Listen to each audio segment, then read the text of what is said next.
एखादी वस्तू वापरली नाही तर गंजते आणि जास्त वापरली तर झिजते. पण काहीही झालं तरी शेवट हा ठरलेलाच आहे. मग कोणाच्याही उपयोगात न येता गंजण्यापेक्षा इतरांच्या सुखासाठी झिजणे चांगले असते. तुम्हाला स्वतःची ताकद तोपर्यंत समजणार नाही जोपर्यंत तुम्ही स्वतःचे अश्रू स्वतः पुसत नाही आणि पुन्हा नवीन दिवसाची सुरुवात करत नाही. ही गोष्ट नेहमी लक्षात ठेवा. जर एखादी व्यक्ती तुम्हाला वाईट बोलून चिडवण्याचा प्रयत्न करत असेल तर तुम्हाला स्वतःच्या मनावर ताबा ठेवता आलाच पाहिजे. कारण विजेते कधीच दुसऱ्याच्या बोलण्याने संयम सोडत नाही. जेव्हा ट्रेन बोगद्यातून जाते आणि अंधार होतो तेव्हा तुम्ही तिकीट फेकून देत नाही किंवा तुम्ही बाहेर उडी देखील मारत नाही. तुम्ही ट्रेनमध्येच बसून राहता आणि त्या इंजिनियरवर विश्वास ठेवता. अगदी त्याचप्रमाणे तुमची परिस्थिती कितीही अंधारात असली, कितीही वाईट असली तरीही आज देवावर विश्वास ठेवा. देव म्हणतो तू त्यातून बाहेर येत आहेस. कोणीही पार्किंगमध्ये असलेल्या कारमध्ये बसून गाडी चालवायला शिकू शकत नाही, तर त्यासाठी गाडी चालू करून ती चालवण्याचा सराव करावा लागतो.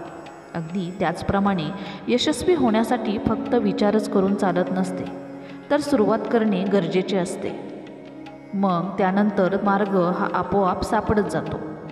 तुम्ही आळशी नाही आहात, पण खूप साऱ्या इच्छांमुळे एखाद्या अपंगाप्रमाणे वागत आहात. मनाला एकाच वेळी 1000 गोष्टी हव्या असतात आणि त्यामुळे ते तुमची हालचाल पूर्णपणे थांबवतात. त्यामुळे जास्तीच्या अनेक इच्छा करणे बंद करा. एका वेळी एकच गोष्ट निवडा आणि तुमचे सर्व लक्ष त्यावर केंद्रित करा.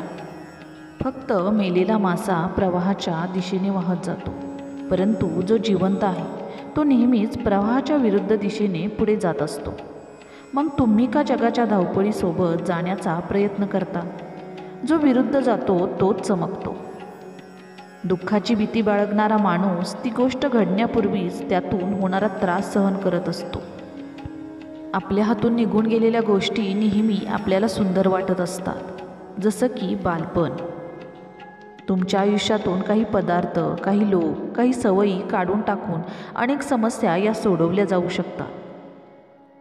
मधमाशी कधीच आपला वेळ साध्या माशीला हे सांगण्यात घालवत नाही की मध हे घाणीपेक्षा खूप चांगलं आहे.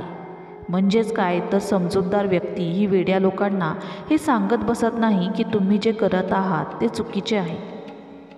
नेहमी स्वतःवर विश्वास ठेवा आणि मग सुरुवात करा.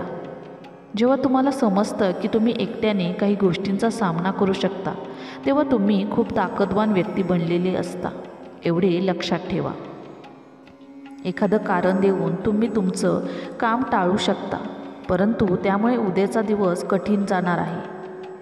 शिस्त तुमचा आजचा दिवस कठीण करेल, परंतु तुमचं भविष्य मात्र सोपं करून जाईल. उकळणारे गरम पाणी बटाट्याला नरम करते, परंतु तेच अंड्याला कठोर बनवते. म्हणजेच काय, परिस्थितीसमोर तुम्ही आतून कसे आहात हे खूप महत्त्वाचे आहे. पुढे जाण्यासाठी या गोष्टी करा. अहंकार सोडून द्या. प्रेमाची नेहमी कदर करा. हसणं नेहमी तुमच्याजवळ ठेवा. निंदेला दुर्लक्षित करा आणि यश नेहमी मिळवत राहा. इतके नम्र व्हा की मी हे सर्व गमावू शकतो याचे भान राहील आणि इतके आत्मविश्वासू व्हा की मी हे सर्व परत मिळवू शकतो याची जाण राहील. आयुष्यामध्ये आनंदाने जगायचं असेल तर 2च गोष्टी विसरायला लागतील. 1, तुम्ही इतरांसाठी जे केलं आहे आणि 2, इतरांनी तुमच्याशी केलेलं वाईट. एखाद्या व्यक्तीच्या वर्तमान परिस्थितीवरून त्याच्या भविष्याचा निर्णय हा कधीही करू नका, कारण वेळेमध्ये बदल करण्याची ताकद असते. काळा दिसणारा कोळसा हा एका वेळेनंतर चमकदार हिरा बनू शकतो, हे लक्षात ठेवा.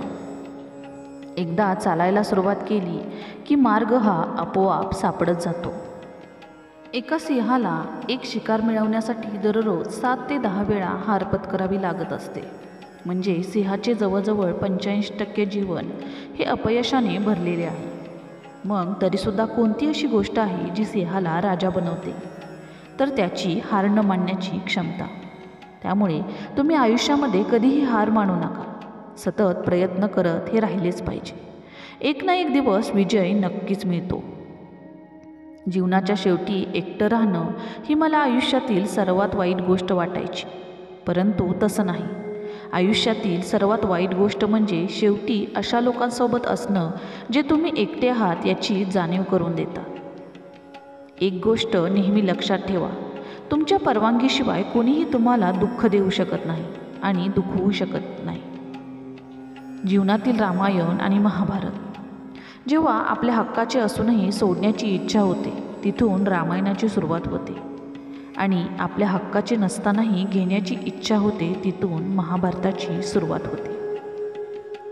माझ्यावर कोणीच प्रेम करत नाही हा विचार जेव्हा तुमच्या मनात येईल, तेव्हा फक्त एक गोष्ट लक्षात ठेवा की कधीतरी तुमची आई तुमच्या नकळत तुमच्यासाठी रडलेली असते, आणि हे सर्वांच्याच बाबतीत खरं आहे.